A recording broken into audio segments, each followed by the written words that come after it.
Ieri mattina praticamente alle 10:15 sono entrato in casa mia per l'ennesima volta nel giro di un anno, diciamo che è la terza volta nel giro di un anno, quarta volta nel giro di 3-4 anni fondamentalmente. Martino Michelan, consigliere comunale d'opposizione, abita in questa villetta a Mogliano Veneto. È lui stesso a raccontare l'ennesimo furto subito ieri mattina intorno alle 10:15 mentre si trovava al lavoro.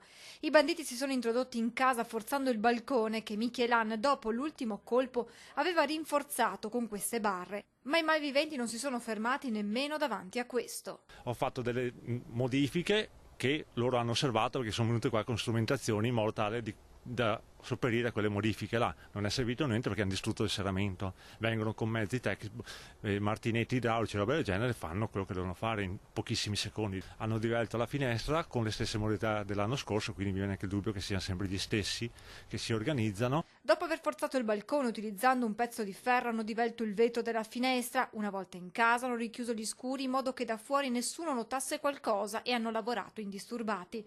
Alla fine se ne sono andati scappando attraverso i campi portando con sé un orologio da taschino regalato a Michelan dalle sorelle. Ormai non c'è più nulla da portare via, cioè, neanche i soldi che risparmio li spendo in serramenti. A colpire e spaventare il fatto che abbiano agito in pieno giorno incuranti di poter essere notati da qualcuno. Qua la gente era abituata a stare in orto, andare in giardino, lasciare completamente la casa aperta. Adesso praticamente bisogna blindarsi dentro 24 ore su 24. Si vive malissimo, non c'è alternativa, qua non si può fare nulla. Dopo il terzo furto subito in meno di un anno, la paura lascia lo spazio alla rassegnazione. Cosa pensa di fare adesso?